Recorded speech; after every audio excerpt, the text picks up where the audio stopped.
Assalamualaikum warahmatullahi wabarakatuh. Baik kawan-kawan mahasiswa, kesempatan kali ini kita membahas tentang iptek dan peranata sosial. Baik kawan-kawan, sekarang kalau dikatakan dengan iptek, ini adalah suatu hal yang digunakan oleh manusia, yang dimana ini bisa memperbaiki dirinya dan bisa merusak dirinya. Baik, iptek ini adalah ilmu pengetahuan dan teknologi. Yang mengimplementasikan iptek ini adalah manusia. Manusialah sebagai penggunanya dan sebagai pengembangnya. Semakin lama semakin modern. Sekarang sudah masuk ke industri 4.0. Semua menggunakan jaringan internet. Nanti akan masuk 5.0. Semua akan dikendalikan atau banyak robot-robot yang bisa digunakan sebagai pengganti aktivitas manusia. Dan itu penggunanya dan pengembangnya manusia. Dan iptek ini sekarang ini sudah kita lihat mulai membentuk budaya masyarakat. Budaya ini seperti yang kita bahas sebelumnya adalah kebiasaan-kebiasaan masyarakat. Dari mana datang kebiasaan? Kebiasaan itu datang dari kegiatan-kegiatan yang berulang-ulang. Apa maksudnya? Umpamanya sekarang sudah masuk era 4.0, sekarang sudah mulai masuk ke era internet, jaringan. Jadi yang sekarang itu sudah tidak lagi menjadi suatu masalah apabila memang kita menemukan atau kita berada di suatu kerumunan, tetapi suatu kerumunan itu sibuk dengan jaringannya masing-masing, sibuk dengan internetnya masing-masing. Makanya tadi apabila kita menggunakan jaringan itu, menggunakan industri 4.0 ini sesuai dengan kreatif yang kita punya, menggunakan kreatif yang kita punya, ini akan bisa menaikkan derajat seorang manusia. Dan bisa juga kebalikannya, menurunkan derajat manusia.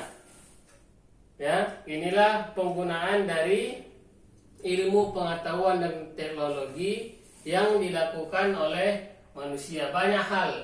Begitu juga dengan bagaimana pengelolaan manusia terhadap alam. Bagaimana mengambil tambang misalnya, kan begitu. Apakah memang seharusnya diambil hasil dari alam itu? Walaupun umpamanya kita tahu apabila diambil sekian banyak akan menimbulkan longsor, akan menimbulkan bencana alam.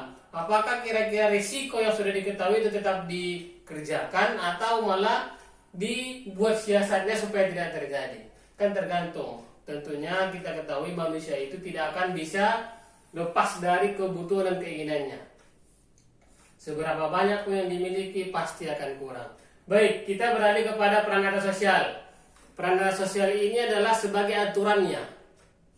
Semua lembaga-lembaga itu kalau secara ilmu sosialnya disebutkan dengan peranata.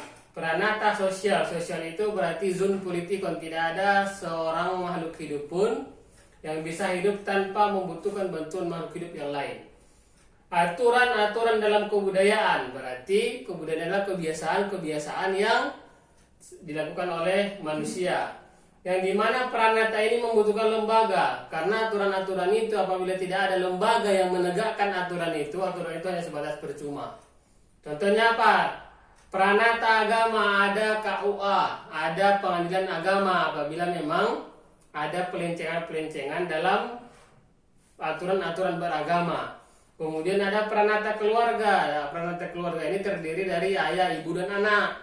Apabila ada tata kelakuan, tentunya orang tua itu sebagai pemimpin akan menegur anaknya dan mengajari anaknya. Aturan-aturan itu dikatakan dengan peranata. Kemudian peranata pendidikan. Apa ini lembaga peranata pendidikan? Kemendikbud, Dikti, kan begitu yang sekarang kita jalankan, yang sekarang menaungi kita. Kemudian peranata politik. Apa lembaga yang mengatur tentang aturan-aturan yang menyangkut terhadap politik? Ada KPU, ada Bawaslu apabila memang lagi mengadakan pemilihan umum. Oke kawan-kawan, saya cukupkan sampai di sini. Silakan dibaca buku pegangan kita untuk mengetahui penjelasan lebih lanjutnya dan diulang kembali sesuai dengan kemampuan dan pemahaman masing-masing.